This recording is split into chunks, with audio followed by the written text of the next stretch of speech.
Today we have discuss about ratio and proportion.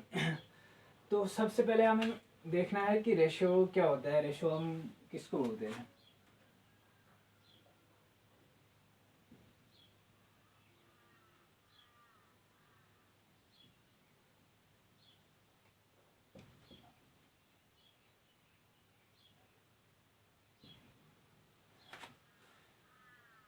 Ratio क्या होता है? दरअसल रेशो हम कैसे समझ सकते हैं?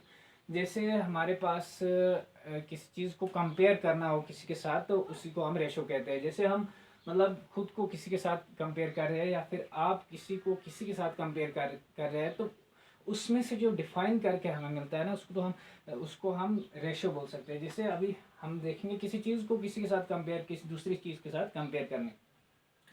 अब हमारे पास जैसे फॉर एग्जांपल यहाँ पर किसी के पास, एक लड़के के पास हमारे पास है, यहाँ पर हम कोई भी नाम ले लेते हैं, जैसे आदिल। यहाँ पे हम लेंगे इरफान।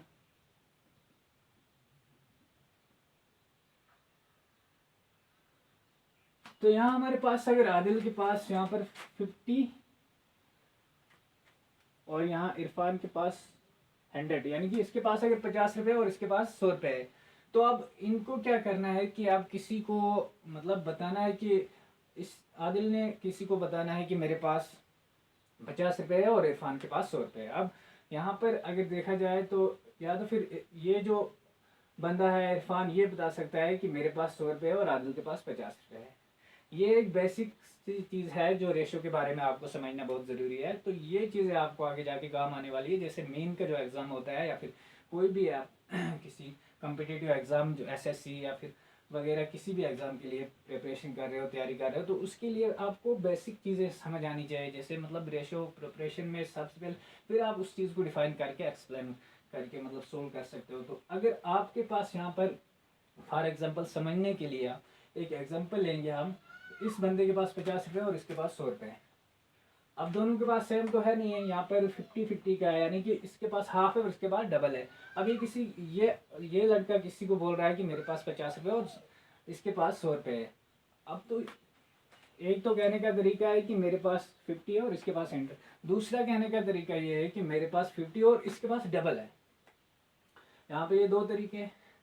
अब वहीं पे अगर वो बंदा बोलेगा कि मेरे पास 100 रुपये और मेरे पास जो 100 रुपये उसका जो हाफ है वो इसके पास है, या तो वो बोलेगा कि मतलब मेरे पास 100 रुपये इसके पास 50 है, या फिर वो ऐसे भी बोल सकता है कि उसके 50 रुपये से मेरे पास डबल है।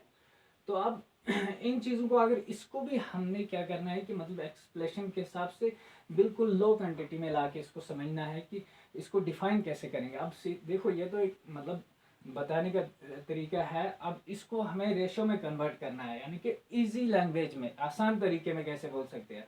एक तो तरीका ये है कि मेरे पास 50 है उसके पास 100 है, यानी कि मेरे पास जो है उसका डबल है उसके पास। तो वो बंदा बोल सकता है कि मेरे पास 100 रुपये और इसके पास हाफ है, यानी कि मेरे पास जो है उसका इसके पास हाफ है। अब हमें क्या करना है यहाँ पर, रेशो जो मेन चीज़ है, रेशो कैसे निकालेंगे, यानी कि रेशो हम कैसे डिफाइन करेंगे। तो अगर देखो अब हमें क्या करना है कि सिंपल लैंग्वेज में इसको लाना है। तो हम क्या करेंगे, हमारे पास अगर ये 50 है और यहाँ पे 100 है।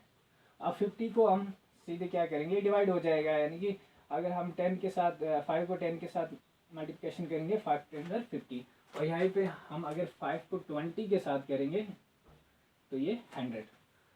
अब दोनों जो यहाँ पे हमारे पास टर्म है वो एक ही के साथ मल्टीप्लाई होना चाहिए या डिवाइड होना चाहिए। तो यहाँ पे हमारे पास 10 और यहाँ 20। अब पहले हमारे पास था 50 और 100 था। हम ऐसे बोल सकते थे कि हमारे इसके पास 50 और इसके पास 100। आप ऐसे भी बोल सकते हैं इसके पास 10 है और उसके पास, लेकिन इसके बाद हमें क्या करना है कि अब ये फिर से डिवाइड हो सकता है। अब रेशो में लाना है इसको। तो यहाँ पे हमें 5 2 10 और 5 4 20 है। अब हमारे पास यहाँ पे 2 है और यहाँ पे 4 है। तो रेशो का जो साइन होता है वो इस तरह होता है। अब 2:4, 50 और 100 का हमारे पास सामने रेशो क्या निकल के आया है, 2:4। यानी कि इसको हमने सिंपल लैंग्वेज में कन्वर्ट करके इसका जो रेशो है वो निकाला। तो इसका मतलब है 50 और 100 के में जो रेशो हमें दिखाई दे रहा है वो 2 और 4 है। अब सिंपली हम उसको मतलब जैसे हम बता सकते थे कि यहाँ पे भी डबल है, 2 का डबल 4 है, लेकिन इतना बड़ा बोलने से हमें यहाँ पर सिंपल मतलब छोटी सी टर्म में हम इसको कन्वर्ट करके बता सकते हैं। तो उसी को हम रेशो कहते हैं, यानी कि किसी चीज़ को कंपेयर करने के बाद उसको हम सिंपली लैंग्वेज में कैसे डिफाइन कर सकते हैं। अब हमारे पास अगर कुछ और है यहाँ पर 100, यहाँ पे 100 है और यहाँ पे 200 है। सेम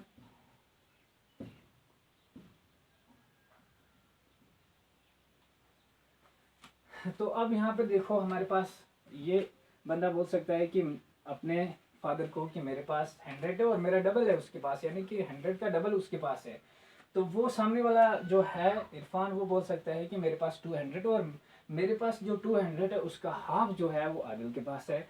तो अब हमें क्या करना है कि अब ये तो एक लैंग्वेज है, लेकिन इसको हम सिंपली लैंग्वेज में कैसे कन्वर्ट करेंगे, जैसे अभी मैंने आपको दिखाया वैसे ही सेम क्या करना है, 100 को हम क्या करेंगे 10 के साथ कर देंगे। तो 10 इंटू 10 100 और 10 इंटू 20 200। अब यहाँ पे 10 और यहाँ पे 20, तो सेम वही। अब हम इसको क्या करेंगे 5 2 10 और 5 4 20। यहाँ पे भी इसकी सेम रेशो 2:4 आ रही।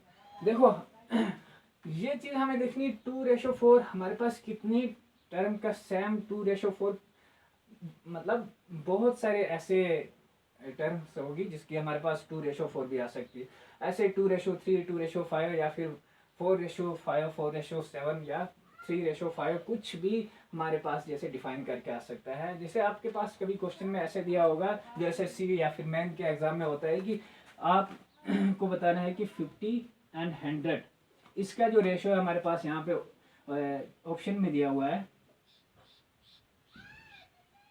ऑप्शन में दिया हुआ पार्ट ए में दिया होगा यहाँ पर 3:5 और यहाँ पे पार्ट बी में दिया होगा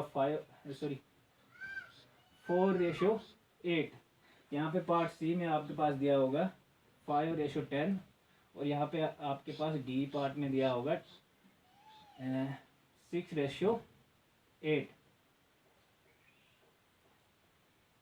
तो आपको अगर पता होगा कि 50 और 100 के बीच में जो रेशो है वो हमारे पास क्या है, तो आप उसको देखो, अगर आपको पता होगा तो आप क्या करोगे कि यहाँ पे हमारे पास जो ए पार्ट है 3:5, बी पार्ट है हमारे पास 4:8 और सी पार्ट है हमारे पास 2:4 और डी पार्ट हमारे पास है 6:8। यानी कि आप सीधे क्या कौन से सी वाले ऑप्शन को टिक करोगे 2:4। 50 और 100 के बीच में जो रेशो है आपके पास वो क्या आएगा 2:4। तो इसका मतलब है आपको यहाँ से इस चीज़ की समझ आ जाएगी। अगर आपके पास दिया होगा 100 और 200 का आपको रेशो दिया हुआ है कुछ भी ऐसे, मतलब जैसे 3:5 या फिर 4:8 या कुछ भी दिया हुआ है, तो अगर आपको पता होगा कि जैसे सेम आपके पास 2:4 यहाँ पे आ रहा है तो आपके पास ऑप्शन में दिया होगा 2:4, तो आप उसका आंसर दे सकते हो आसानी से। तो ये बेसिक चीज़ें जो आप रेशो एंड प्रोपोर्शन के सीख सकते हो और उसके बाद इसको आप अच्छे से समझ सकते हो, डिफाइन कर सकते हो। तो उसके बाद हम प्रोपोर्शन के बारे में बात करेंगे, लेकिन वो जो चीज़ है वो इसी में से, यानी कि यहाँ पे आपके पास होगा जैसे फॉर एग्जांपल 2 ऐसे दिया होगा 2/3:4/3। तो आप यहाँ पर आपके पास 4 पेयर में होगा 2/3 4/3 5/2 4/2।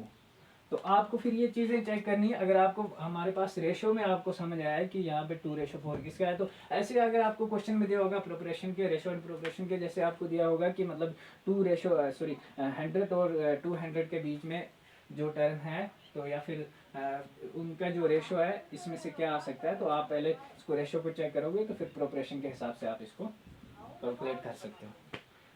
तो thank you for watching this video. Like और शेयर ज़रूर करना अगर वीडियो अच्छी लगी तो। नेक्स्ट वीडियो हम इसी रेशो के बारे में कुछ और क्वेश्चन डिस्कस करेंगे। तो ये चीज़ें सीखना बहुत ज़रूरी है आपके लिए।